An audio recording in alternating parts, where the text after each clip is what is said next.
100 টকাৰ বীমা কৰিলে ৭২,০০০ টকা পাব কৃষকে।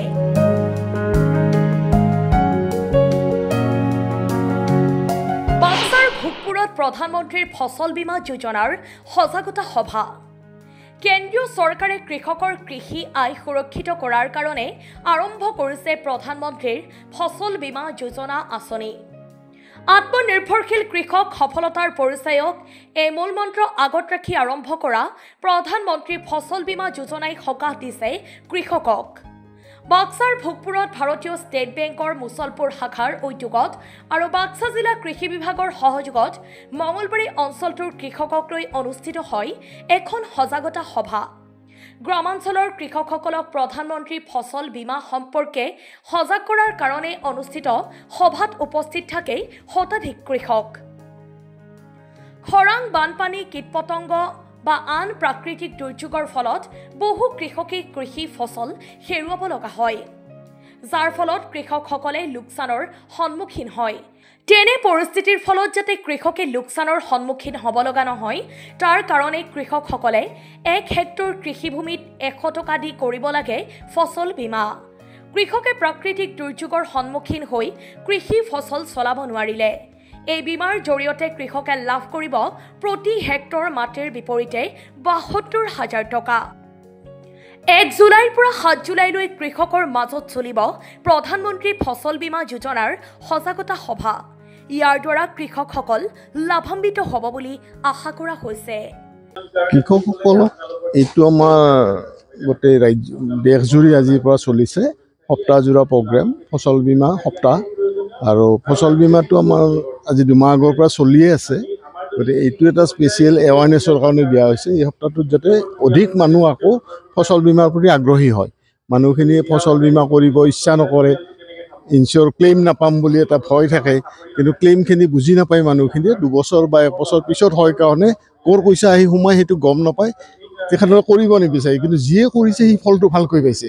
গতিকে এইটোৰ কাৰণে আমি আজিৰ পৰা গোটেই জিলাখনতে আমি প্ৰতিখন VCDCত এসপ্তাহ জুৰি আমি এই প্ৰগ্ৰেমটো কৰিম। এসপ্তাহ জুৰি আমি ফচল বীমা উইকটো পালন কৰিম। ফচল বীমাৰ পৰা শস্যটো ইনচিয়ৰ হ'ব, তেখেতসকলৰ বীমা হ'ব। আমাৰ বাক্সা ডিষ্ট্ৰিক্টত আমি 2টা পাইছোঁ এইবাৰ খাৰিফত, 2টা ক্ৰপ পাইছোঁ। এটা হৈছে আমাৰ শালি ধান আৰু এটা হৈছে মাটিমাহ। সেই 2টাৰ কাৰণে মাত্ৰ 100 টকা দি 7.5 বিঘা মাটিলৈকে তেখেতসকলে বীমা কৰিব পাৰিব। সেইখিনি এৱাৰনেছ আমি মানুহখিনিক দিছোঁ। 100 টকা সিহঁতে যিকোনো কামত খৰচ কৰি থাকে, কিন্তু ইনচিয়ৰৰ কাৰণে ইচ্ছা নকৰে। গতিকে এতিয়া বুজি পাইছে মানুহখিনিয়ে কৰিব বুলি আমি আশাবাদী। কোনো প্ৰাকৃতিক দুৰ্যোগ, কীট পতংগৰ আক্ৰমণ, বেমাৰ আজাৰৰ আক্ৰমণ, বজ্ৰপাত ইত্যাদিৰ পৰা কৃষকসকল লাভান্বিত হ'ব পাৰিব এইটো প্ৰগ্ৰেমত থাকিলে, ইনচিয়ৰটো কৰিলে। সেইধৰণে কৃষকৰ সঁহাৰি ভালে পাইছোঁ আমি। ভাল ধৰণে আহি উপস্থিত হৈছোঁ, মানুহখিনি আগ্ৰহী হৈ গোটেইখিনি শুনিছে আৰু তেখেতসকল বীমা কৰাৰ কাৰণে আগ্ৰহী। এতিয়া আজি কিছু মানুহে কৰিবই, তাৰমানে অলৰেডি কিছুমানো কৰা আছে। খৰাং হয়, ইয়াত খৰাঙো ইনক্লুড হৈ আছে। খৰাঙৰ কাৰণে যদি ৰুব নোৱাৰে, সেইটো আমাৰ প্ৰিভেণ্টিভ ট্ৰেন্সপ্লান্টিং, তাৰ কাৰণে ইনচিয়ৰৰ ক্লেইমৰ ব্যৱস্থা আছে। ক্লেইম হ'ব এইটো সিহঁতৰ, যিয়ে ইনচিয়ৰ কৰে। এইটো ক্লেইমটো SBI জড়িত কৰিব লাগিব নে এগ্ৰিকালচাৰৰ জড়িত কৰিব? ক্লেইমটোতো কৰিব লাগিব, SBI পে'মেণ্ট কৰিব, কিন্তু ক্লেইমটো হৈছে কি, ক্লেইমটোৰ কাৰণে ইয়াত এখন আমাৰ মিটিং হ'ব ডিষ্ট্ৰিক্ট লেভেলত। ডিষ্ট্ৰিক্ট লেভেল এখন কমিটি আছে, সেই কমিটিখনে ডিক্লেয়াৰ কৰিব যে ইয়াত এই অঞ্চলটোত খৰাং হৈছিলে। সেইটো DC চেয়াৰমেন হয়। খৰাং ডিক্লেয়াৰ হোৱাৰ পিছত খৰাঙৰ কাৰণে আমাৰ কোনখিনি মাটিত কোনটো ব্লক বা কোনটো VCDCত আমাৰ ৰখি গৈছে সেইখিনি আইডেণ্টিফাই হ'ব আৰু সেইমতে ক্লেইমটো হ'ব। CTC আৰু অৰ্থডক্স চাহৰ অপূৰ্ব সংমিশ্ৰণ দিহিং পাটকাই চাহ। ইয়াৰ প্ৰতিটো চুমুকত আছে আমেজ ভৰা সতেজতা। সেয়েহে মোৰ একমাত্ৰ চইচ দিহিং পাটকাই কৰক চাই। অসম আৰু অসমীয়াৰ গৌৰৱ। আপোনাৰ দিনটো সতেজ কৰক দিহিং পাটকাই চাহেৰে। VCDCত আমাৰ যি 9ম ক্ৰপ ইঞ্চুৰেঞ্চ উইক, তাৰ উদ্বোধনী অনুষ্ঠান আমি আয়োজন কৰিলোঁ। সেই মৰ্মে আমি জিলা কৃষি বিষয়া, লগতে যিসকল কৃষি খণ্ড উন্নয়ন বিষয়া তেওঁলোকক নিমন্ত্ৰণ কৰিছিলোঁ, আৰু আমি আমাৰ ভোগপাৰা অঞ্চলৰ যিখিনি কৃষক তেখেতসকলৰ মাজত এই অনুষ্ঠানটো আমি আয়োজন কৰিছিলোঁ।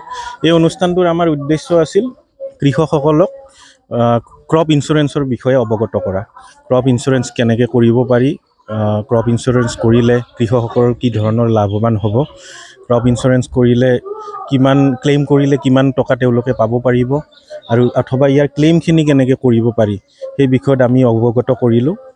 আৰু সেই মৰ্মে আমাৰ অনুষ্ঠান চলি আছে।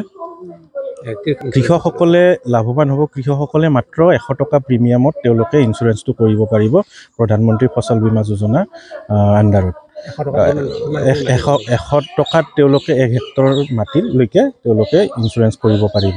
আৰু যদি আমি ধান খেতিৰ উদাহৰণ লওঁ, ধান খেতিত 100 টকাত তেওঁলোকে 72,300 টকালৈকে ক্লেইম লাভ কৰিব পাৰিব। যদি তেওঁলোকৰ ধৰক খেতি ক্ষতি হয়, ধৰক ক্ষতি কেনেকৈ হ'ব পাৰে, ধৰক বানপানী হ'ব পাৰে বা বহলভাৱে আমাৰ পেষ্ট এটাক হ'ব পাৰে, মানে পোকে খাব পাৰে, বা অথবা আপোনাৰ কি হয় কেতিয়াবা খেতিৰ আমি যি ধৰণে আমি লাভ পাব লাগে সেই ধৰণে লাভ নাপাওঁ, বা যিমানখিনি আমাৰ ফচল হ'ব লাগে সিমানখিনি ফচল নহয়।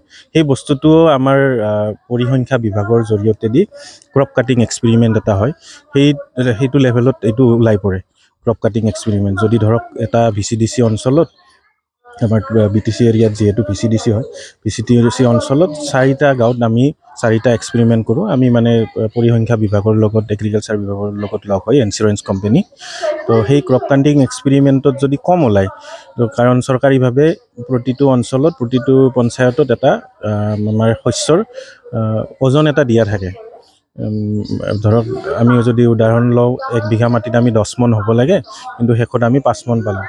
তো ইঞ্চুৰেঞ্চ কৰা মানুহজনে সেই VCDC অঞ্চলত যদি 5 মনত ধৰক পালে, সেই বাকী 5 মনৰ যিখিনি আপোনাৰ দাম, সেইখিনি পৰিসংখ্যা বিভাগৰ দ্বাৰা মানে হিচাপ নিকাচ কৰি ক্লেইম হিচাপে খেতিয়কজনক দিয়া হ'ব।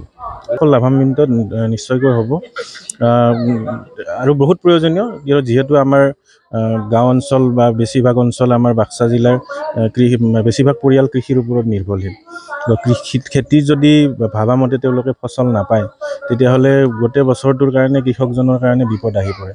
তো সেইকাৰণে এই ফচল বীমাটো বহুত প্ৰয়োজনীয়। আমি যেনেকৈ বাকী ইঞ্চুৰেঞ্চবিলাক কৰোঁ, আমি মটৰচাইকেল চলাওঁ, মটৰচাইকেল ইঞ্চুৰেঞ্চ কৰোঁ, লাইফ ইঞ্চুৰেঞ্চ কৰোঁ।